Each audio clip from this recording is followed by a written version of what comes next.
This man fled his country. He went to Sweden. He had a great life. But this man goes back to Chechnya, sucks off a dictator, sucks him off, lets his son beat him up, and the leash got too tight. Too many G-Wagons, and when it came down to go a little deeper and suck a little more, this little fucking pussy ran to somewhere in the Middle East. And then he goes and sells a Bitcoin scam. Chimaev can fight, but sir, you are not a fucking man, you little Chechen whore. Never seen someone come to on my face and said something in the internet, lot of going on. Sean Strickland this week said that he's the only guy out there to beat you. He always talks on my show. But you guys trained together, and you choked him out a few times, right? We did spar a lot before, but that's why he's so mad. This guy choked him out as well. Yeah, take him down and submit him. Really naked choke. Now Sean's gonna talk about bad teams, so we'll see. You 50K to bet right now. Khamzat versus Strickland. Who you betting? Khamzat. I think Sean Strickland is a better wrestler than DDP, and he got the best gas tank I ever seen. I would be rooting for Strickland in this fight, but I just think that Khamzat is relentless on his wrestling. Since he came down to train with Armin, I think that changed that cardio and stuff now. If he looks in a way like he looked his last fight, I think he's going to improve on that. He's going to take Strickland to deep water and ground and pound out another victory. So if I'm betting, I would put my money on Khamzat. Look at the history of Chimaev.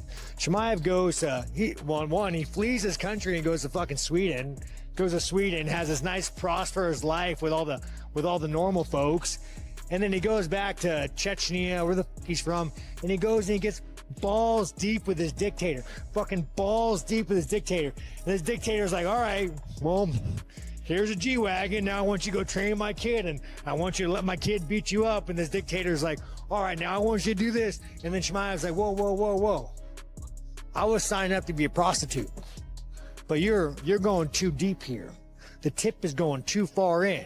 It's going too far in. And now he actually has some fear for his life from this fucking dictator. And he's still owned. So what does he do?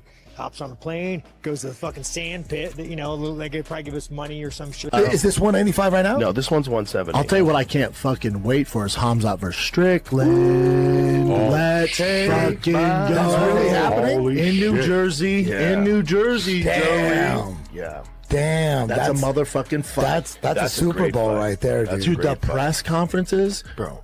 So you know how the UFC makes them do, like Paramount makes them do face-off like 3 times before the fight? They fly in on a Tuesday. Yeah. They have them face-off with the lights. You can't do that with those. Imagine the shit talk. You can't do it. And Paramount, they're in suits. Like, I don't see why not. It's like, well, because they're going to kill each other. Yeah, you can't do that. He called him a terrorist. We can't have. He called him a go. Alright, fight fans, if you're craving pure pandemonium and absolute bedlam, then strap yourselves in because you've arrived at precisely the perfect destination. We're plunging headfirst into a collision that genuinely transforms what genuine hatred signifies in professional fighting, and I'm discussing Khamzat Chimaev versus Sean Strickland. Let me share something crucial with you. The experts absolutely nailed it perfectly with this selection. This transcends a mere contest, not even remotely close. This represents the championship of raw, completely unleashed verbal warfare that we've all been anticipating. Consider this momentarily. The concept that the UFC, a promotion that orchestrated countless confrontations, cannot organize basic promotional stare-downs between these two absolute monsters without genuinely fearing a complete melee erupting directly on the platform. That reveals absolutely everything you must understand about our current situation. When competitors are publicly labeling each other terrorists and goat fuckers before equipment gets secured before they've entered the fighting arena, you recognize without question that this hatred runs completely authentic and genuine. This represents no fabricated storyline manufactured by promotional marketing departments, absolutely not. This constitutes a real collision between two extremely unstable characters that guarantees complete explosiveness well before the cage entrance seals shut. Just envision what their promotional press events will resemble for these warriors. Genuinely visualize it clearly. It'll focus less on traditionally marketing any competition and concentrate more on preventing riots and ensuring nobody exchanges blows at microphones.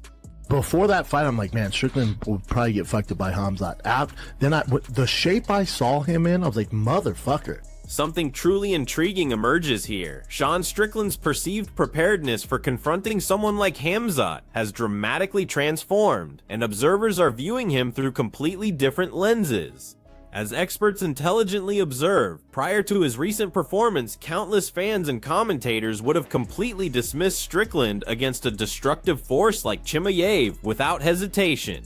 However, his demonstration in that contest, the remarkable physical conditioning he displayed, genuinely impressed every spectator and completely altered all discussions. This transcends simply securing victories or getting declared winner afterward. It concerns your winning method and the conditioning level you deliver when everything matters most. Strickland appeared absolutely phenomenal, genuinely at maximum form, and that represents a vital element that cannot be ignored when confronting someone like Khamzat, who remains famous throughout the sport for completely dominating opponents from the opening moment. A refreshed, focused, determined Strickland transforms the complete dynamics of that potential confrontation in ways we must seriously evaluate, and introduces another fascinating complexity to all the verbal warfare surrounding everything. It provides him additional weapons in the psychological battle, more authentic confidence in his statements, because he understands he's delivering peak performance and everyone witnessed it. And Joe, that the mystery of that fight is Strickland's going to get taken down. That's going to happen. He'll get taken down. But he's so well versed on getting up in his cardio. That third, fourth, and fifth round, if he keeps getting up, defend the submissions, that's when it gets interesting. The man remains incredibly elusive to strike successfully. This segment flawlessly captures the enigma and fascination of a potential Khamzat-Strickland collision. Everyone anticipates Strickland getting taken down eventually. That's practically guaranteed when facing a grappling specialist like Chimaev, who's built his reputation on manhandling opponents. However, here's where things become genuinely compelling.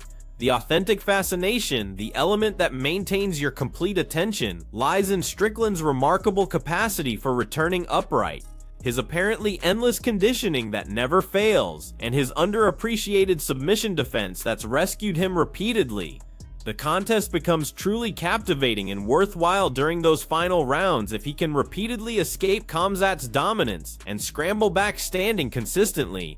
Combine that with his evasive, difficult-to-target nature when fighting upright, and you possess a competitor who's extremely challenging to eliminate regardless of your approach. This toughness and distinctive defensive approach he's mastered would create major frustration for Khamzat, someone accustomed to finishing opponents rapidly, potentially intensifying the already heated exchanges between them significantly and escalating the psychological warfare even further.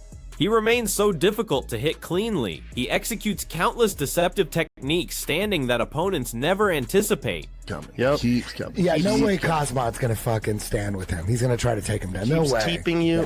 Hamzat can strike too, though. Did you see the video of Hamzat striking with Khalil? No, he's totally. no punk. But you think that's the best strategy for Khamzat? No way. No, the best Because strategy Strickland could fucking drag him to the ground. He's got great striking. Why would you take a chance? The only thing that would make sense is if he wanted to make up for the last fight where a lot of people thought it was boring when he won against Strickland. Because he didn't look for a finish. Dude, So he just comes. The strategic discussion here proves absolutely captivating and addresses the core of fighting tactics. The major question everyone's pondering is, will Khamzat stand in exchange with Strickland, or will he immediately pursue takedowns like his survival depends on it? The agreement among experts and competitors heavily favors grappling and immediately pursuing ground combat, and for excellent reasons that approach makes complete sense. Strickland remains famously evasive standing, constantly executing these sneaky, unconventional techniques that opponents never see developing until too late, while Khamzat genuinely possesses serious striking abilities and finishing power in his combinations. But here's the reality: standing and exchanging strikes with a disciplined, unpredictable striker like Strickland, who's refined his skills for years, represents enormous danger that most intelligent fighters would avoid. The experts argue persuasively that the optimal strategy, the ideal game plan for Chimaev, is definitely taking him down and controlling him there. This strategic reasoning demonstrates the acknowledgement, sometimes reluctant acknowledgement, for Strickland's striking capabilities and his unusual timing. And it clearly indicates that Khamzat's aggressive persona and attacking mentality might encounter a very tactical obstacle in Sean that he cannot simply demolish.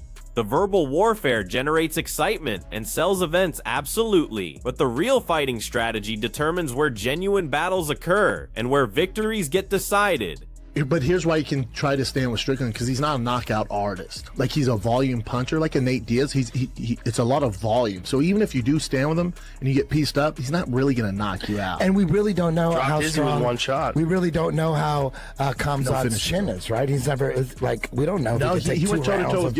with, smaller guy, but Gilbert Burns, right? He traded shots with him. This discussion introduces vital depth to the complete striking conversation that requires examination. We must address Strickland's approach as a volume striker, someone who systematically breaks opponents down through consistent pressure rather than being a single-punch knockout specialist hunting for clean shots.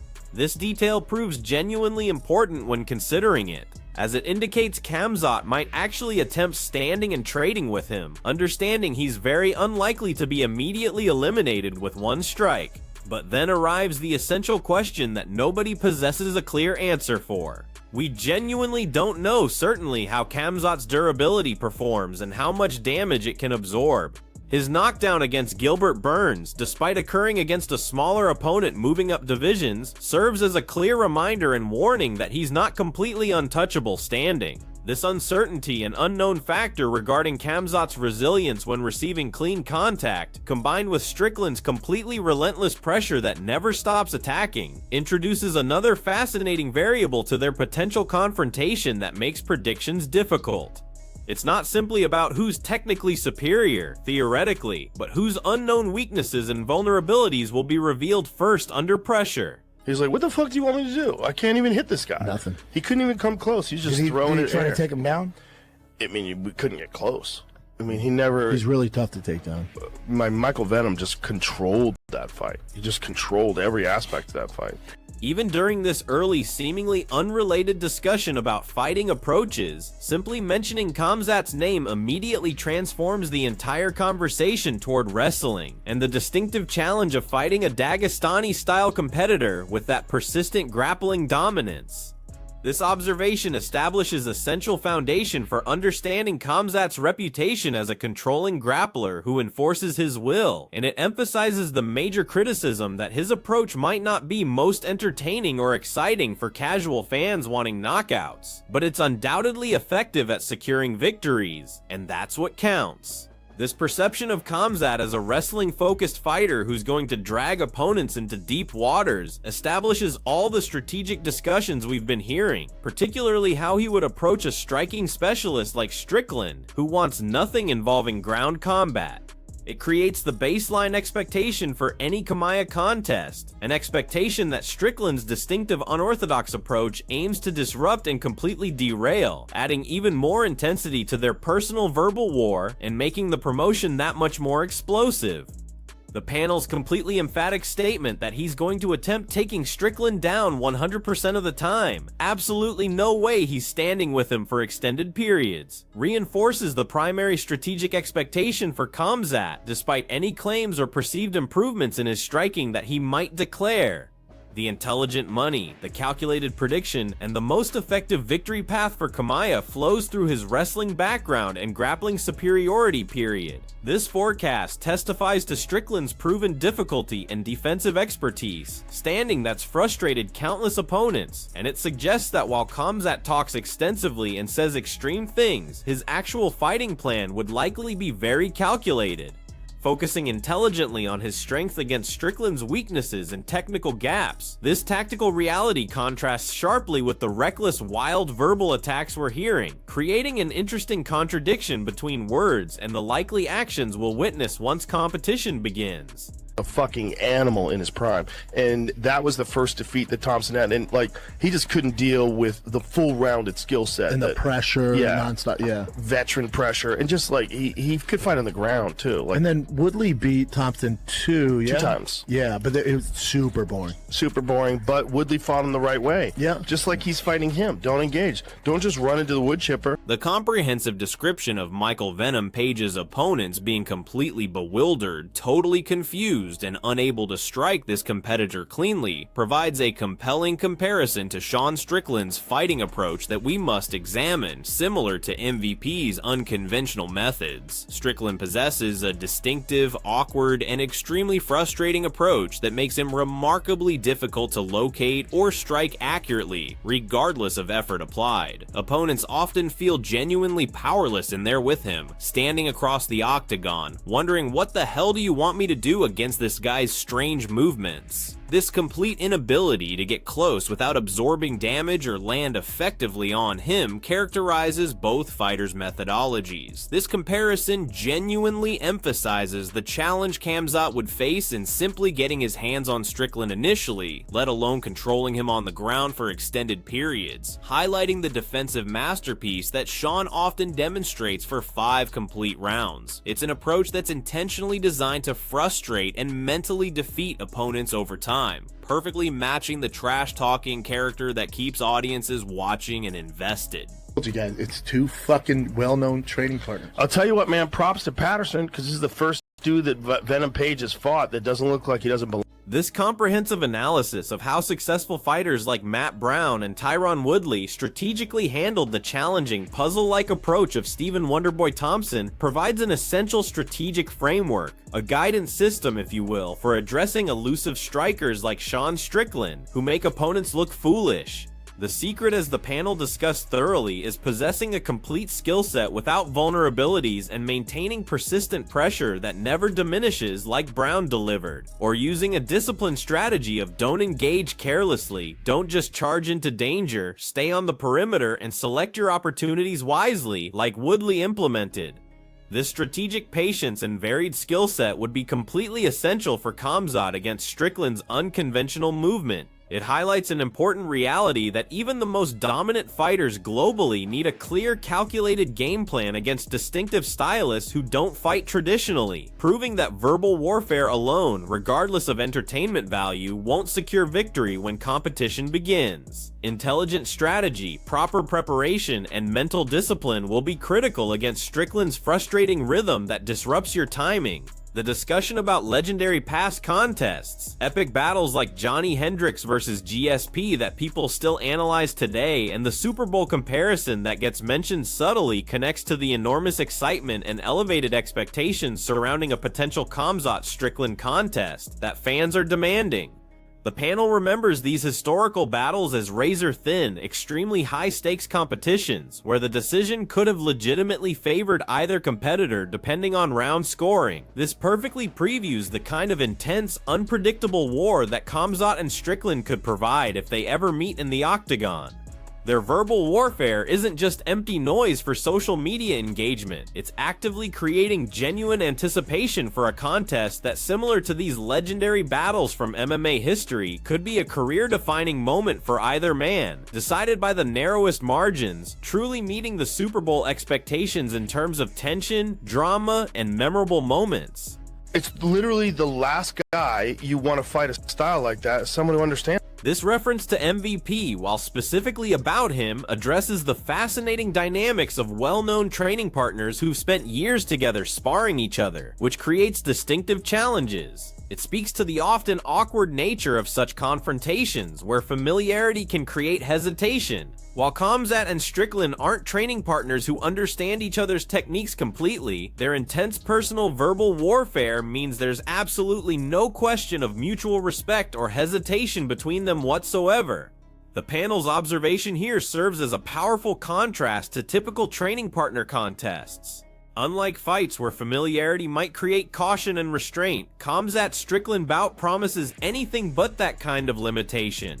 It implies a completely unrestricted approach, driven by genuine hostility and dislike that transcends the usual fighter-athlete relationship we're accustomed to, making their potential clash all the more dangerous, unpredictable, and genuinely fascinating for fans who want to see hatred resolved. The things where there's not a lot of guys lining up to take that fight, because he makes you look so stupid. But this dude is like, I've been in there with him 100 rounds, I know how to fight it. This segment emphasizes a vital, often overlooked aspect of fight promotion that the UFC handles constantly: the art and science of matchmaking. The panel questions why matchmakers would intentionally create a challenging matchup where fighters might not go for broke and risk everything because they understand each other's approach too well or are too careful about their position. This raises an essential point for a Khamzat Strickland contest that needs addressing. Despite all the passionate verbal warfare on social media and in interviews, will the actual fight be a cautious, tactical, strategic affair, or will their genuine hostility push them to truly go for broke and engage recklessly? The UFC wants excitement and viral moments, and the matchmakers face the constant challenge of balancing truly competitive fights with fan-pleasing spectacles that sell events. For Khamzat and Strickland specifically, the verbal warfare guarantees massive interest and attention on the product, but the fight's actual intensity and willingness to engage remains the ultimate question until the opening bell sounds. Hard time believing that. Like those motherfuckers in the top 10, the 185 and 170 are dogs. They They are, don't give a but fuck, especially if they can grapple. they They're don't like, I'll want. do it. But look, the line to the top is very short right now. Yeah. Right. The concept of a fighter who makes you appear so foolish that you question your own capabilities is quintessentially Sean Strickland's signature trait. This segment, though initially discussing another fighter's approach, perfectly captures Strickland's frustrating ability to completely confuse opponents and make them second-guess everything, making them legitimately reluctant to sign up for that kind of stylistic challenge and potential embarrassment. He makes elite athletes, the best globally, question their own capabilities and preparation, which is honestly a rare talent in the UFC that few possess. This significant advantage of understanding how to fight such a distinctive, unconventional approach speaks volumes to the mental warfare that Strickland imposes before you even touch gloves, an element that surely contributes to the intense verbal warfare he engages in constantly to get in heads. Khamzat will need more than just physical force and athletic dominance to overcome this challenge. He'll need to overcome a significant psychological obstacle too. This discussion about elite fighters and their understandable reluctance to accept dangerous contests, especially against threatening grapplers who can destroy your career, provides essential insight into the potential Khamzat Strickland dynamic and what's at risk. The stakes are extremely high at this level. Nobody wants to drop down the rankings and start from scratch again after years of ascending. This professional mindset means even fighters known as warriors who will fight anyone might prioritize a safe winning strategy over a reckless brawl that could cost them everything. For Khamzat specifically, this implies a calculated, intelligent approach, likely relying heavily on his wrestling to minimize danger and ensure victory. For Strickland, it means exploiting any hint of caution or hesitation he detects. The verbal warfare might paint a vivid picture of pure aggression and violence, but the underlying professional reality dictates a strategic, often risk-averse approach when so much is at stake and your career path hangs in the balance. The panel's brief mention of Strickland's recent contest against Imavov, where he absolutely dominated him on short notice and made it look effortless, serves as a powerful reminder of Sean's mental and physical toughness that cannot be questioned. Despite all the talk of fighters avoiding risks and playing it safe, Strickland has consistently shown up and delivered impressive performances even under the most challenging circumstances with limited preparation. This resilience and ability to perform at the highest level when not fully prepared adds another compelling dimension to his persona and reputation. It suggests that while Khamzat is undeniably a formidable opponent with frightening skills, Strickland is not easily intimidated or outmatched, even if the odds are stacked against him on paper. His past performance consistently supports his confidence and gives weight and credibility to his often outrageous verbal warfare that some dismiss, proving repeatedly that he can back it up when it matters most.